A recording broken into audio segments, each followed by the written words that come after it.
जो गार्डन जीवन देने का था, जिसके द्वारा मृत्यु आदम की वजह से आया, यहाँ पे यीशु का मृत्यु वहां पे हुआ और उसने मृत्यु को हराया भी एक गार्डन के अंदर है। जहां से सब चीज शुरू हुआ था एक गार्डन के अंदर, उसको परमेश्वर चेंज करता है और बोलता है अब से मृत्यु को मैं कैंसिल करता हूं, अब से मैं मृत्यु को हराता हूं।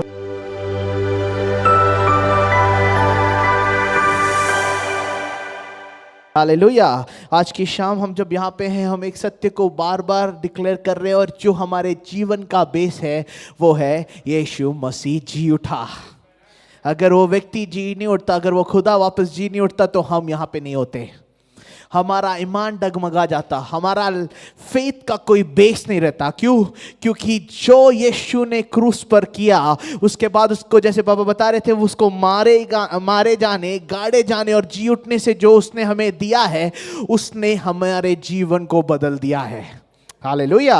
अगर आपको ईस्टर के बारे में समझना है या फिर ईस्टर के बारे में अगर आपको देखना, आगे भी हम वचनों में से सुनेंगे, छोटा सा चीज मैं बोल के आगे बढ़ना चाहता हूं। अगर आपको सच्ची रीति से जानना है कि रिसरेक्शन संडे या फिर ईस्टर का अहमियत क्या है, हमें पैदाइश में जाना पड़ेगा।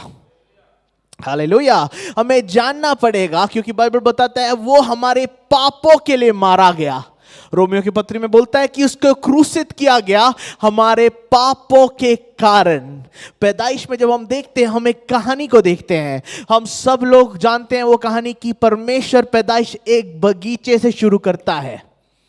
हालेलुया। एक गार्डन में परमेश्वर शुरू करता है जो बहुत खूबसूरत होता है। आमीन। खूबसूरत बगीचे के अंदर, बगीचा गार्डन सबको समझ आ रहा है ना, वाटिका, बगीचे के अंदर परमेश्वर एक मनुष्य और एक स्त्री को रखता है जो आनंद के साथ वहां पे परमेश्वर के अनुसार कार्य करते हैं, जिनका नाम है आदम और हवा। आमीन। वहां का खासियत क्या था कि हर शाम को खुदा स्वयं आके उनके साथ संगति करता था। आमीन। वो गार्डन के अंदर, वो वाटिका के अंदर, वहां पे मृत्यु नहीं था, वहां पे दर्द नहीं था, वहां पे कोई भी कष्ट नहीं था। क्यों? क्योंकि निरंतर उन लोग परमेश्वर को सुनते थे और जो परमेश्वर बोलता था वो करते थे। हालेलुया। ईडन गार्डन को जो है परमेश्वर ने आदम के हाथों में दिया था। वहां का उच्च अधिकारी, वहां पे सब चीजों का जो अधिकार है परमेश्वर ने आदम को दिया था। क्यों? क्योंकि बाइबल कहता है पैदाइश 1:27 में कि मैं मनुष्य को अधिकार दूंगा। हालेलुया। ये था परमेश्वर का प्लान कि परमेश्वर हमें अधिकार देना चाहता था ताकि जो खुदा ने बनाया है उस पर हम अधिकार रख के जिस तरह परमेश्वर चलाना चाहता है हम उसे चलाए। और वो गार्डन को, वो एडन गार्डन को, ईडन के गार्डन को जब मनुष्य चला रहा था, निरंतर उन लोग परमेश्वर जैसा चाहते थे वैसा चला रहे थे। जब तक कहां तक? जब तक आदम ने पाप नहीं किया। हालेलुया। हालेलुया। वो गार्डन जो इनके जीवन के लिए लाइफ का कारण होना था, वहां पे एक वृक्ष था जिसका नाम है द ट्री ऑफ लाइफ, जीवन का वृक्ष, जहां पे रखा गया था। परमेश्वर ने उनसे बोला था कि दूसरे वृक्ष को नहीं खाना, जिसका नाम क्या था? कौन से वृक्ष को उन्होंने खाया? किसके फल को उन्होंने खाया?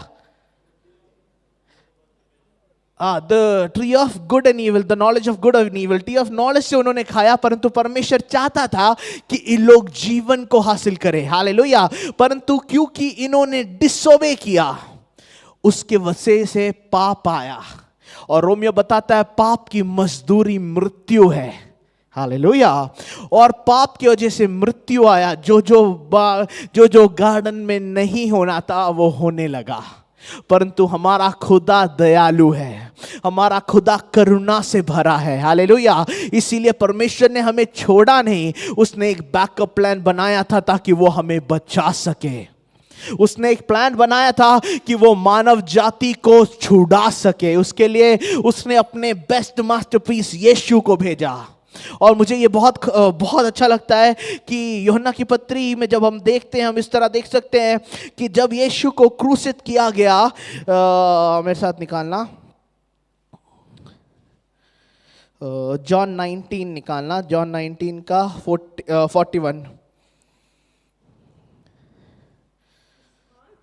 हाँ, जहाँ यीशु क्रूस पर चढ़ाया गया था, उस स्थान पर जहां पे यीशु को क्रूस पर चढ़ाया गया था, एक बारी थी। एक बारी उर्दू में क्या है? बगीचा। एक बगीचा था, एक बाग था। हाँ, और उस बारी में एक नई कब्र थी, हाँ, जिसमें कभी कोई ना रखा गया था। हालेलुया। जहां पे यीशु को क्रूसित करा जा रहा है वहां पे एक गार्डन था, और उस गार्डन में एक नया कब्र था।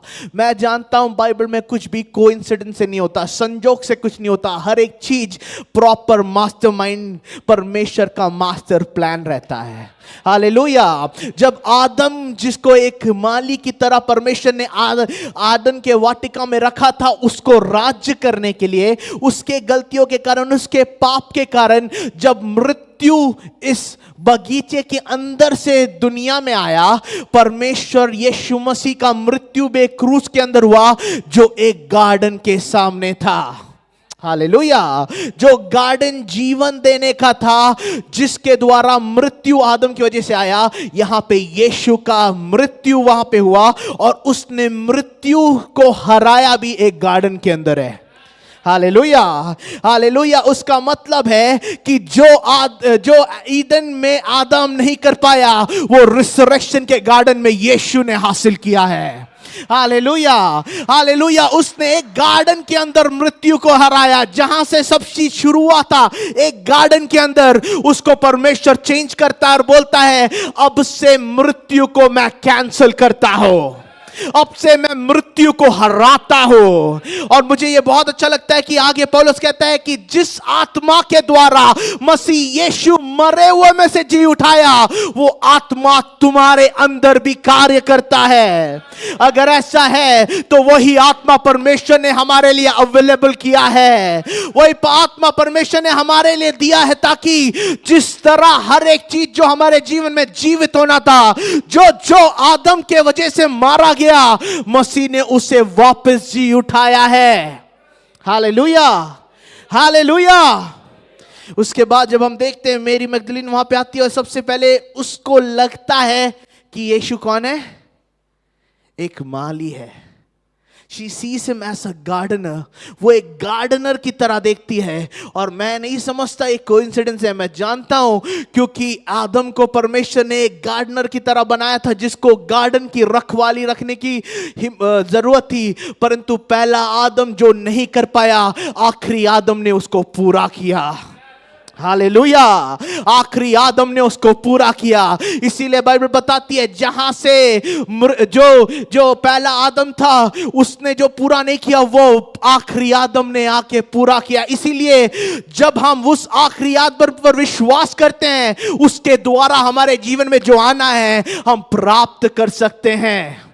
Hallelujah, hallelujah.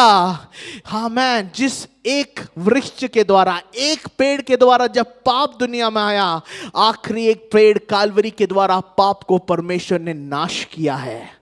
रोमियो की पत्री में कहता है, वो क्रूसित किया गया था तुम्हारे पापों की वजह से। रोमियो 4:25, सब लोग एक बार निकालना। He was delivered over to death for our since.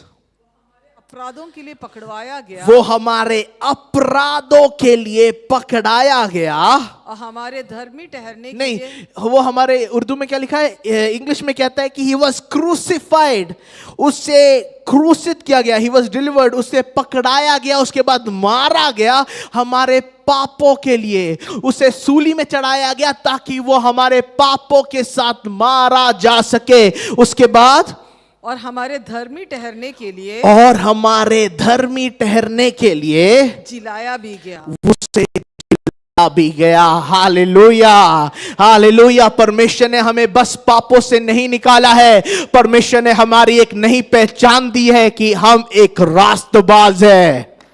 Hallelujah, hallelujah. परमेश्वर ने हमारी पहचान को बदल दी है। जो हम पापी थे, परमेश्वर ने उसको चेंज करके हमें रास्तबाज का स्टिकर दिया है। आज की शाम जब परमेश्वर आपको देखता है, वो ये नहीं देखता कि एक पापी बैठा है, वो देखता है कि मेरा एक रास्तबाज व्यक्ति बैठा हुआ है।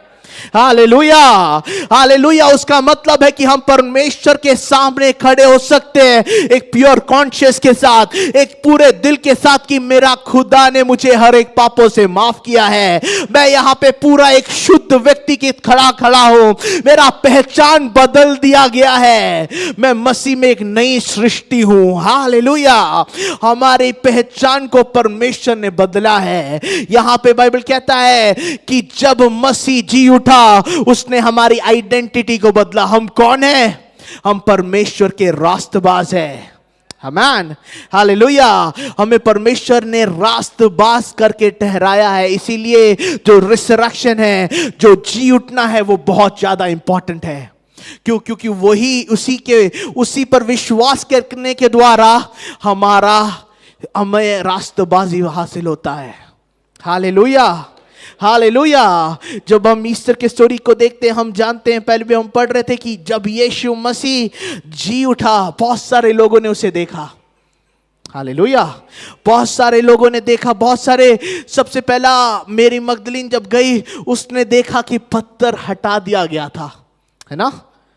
आपको मालूम है ना? मेरी मगदलीन गई, उसने देखा कि पत्थर हटा दिया गया था। बहुत टाइम तक मैं सोच रहा था कि अगर यीशु को वापस जी उठना था, क्या उसे पत्थर हटाने की जरूरत थी? हाँ, अगर यीशु को वापस बाहर आना था, क्या उसे पत्थर हटाने की जरूरत थी? नहीं। क्यों? क्योंकि थोड़े दिन बाद, थोड़े चैप्टर्स बाद, जब पूरे 20 में जब हम आते हैं, हम देखते हैं कि जब सारे डिसाइपल्स डर के बैठे हुए थे, कमरा बंद था, दरवाजा बंद था, यीशु अंदर आता है और कहता है अस्सलाम वालेकुम। इंग्लिश में बोलता है peace be upon you, Arabic Bible में यही लिखा है, अस्सलाम वालेकुम लिखा है, पीस बी अपॉन यू, तुम्हारे पास शांति हो। क्यों? क्योंकि लोग डर के, घबरा के बैठे हुए थे। इनका पीस, इनका जो हर एक उम्मीद था वो हर गया था, इनका शांति नष्ट हो गया था। इन्होंने ऐसे एक हादसे को देखा था जिन्होंने इनके लाइफ में एक ट्रॉमा को क्रिएट किया था। इनके जीवन में शांति नहीं था। यीशु वहां पे बंद कमरे के अंदर दीवारों को ताप के आता है और कहता है तुम्हारे साथ शांति हो। Hallelujah, hallelujah. शांति आपको एक ही व्यक्ति दे सकता है जो शांति का शहजादा है। हालेलुया। एक डरा हुआ व्यक्ति आके आपको नहीं बोल सकता कि डरो मत। एक खुद से घबराया व्यक्ति आपको आके नहीं बोलता है कि आपको मैं शांति दूंगा। शांति बस एक व्यक्ति दे सकता है जो है शांति का शहजादा। इसीलिए बंद दरवाजे के अंदर से यीशु आके कहता है, यहां पे कब्र को खुलने की जरूरत नहीं थी यीशु को जी उठने के लिए। हालेलुया। यीशु चाहता, उसका ग्लोरीफाइड बॉडी था, वो अंदर से आ सकता था, परंतु वो बड़ा सा जो पत्थर हटाया गया, किसके लिए? हमारे लिए। हालेलुया। वो पत्थर हटाया गया ताकि वो एक गवाही बन सके, ताकि उसके चेले देख सके, ताकि मेरी देख सके और सब डिसाइपल देख सके कि वहां पे एक चमत्कार हुआ है। तो हमारा खुदा दरवाजों को हटाता है। हालेलुया। और हम जिस खुदा में विश्वास करते हैं वो आज भी कार्य करता है। अगर परमेश्वर ने वहां पे वो पत्थर को हटाया था, मैं विश्वास करता हूं वो आज भी वैसे ही जीवनों में कार्य करता है। वो हर बंद दरवाजों को खोलता है, वो हर एक चीज जो बंद है उसे खोलता है। आज की शाम जब हम यीशु के जी उठने को मना रहे हैं, ये हमें याद रखना है कि परमेश्वर वैसे ही हमारे जीवन में कार्य करेगा।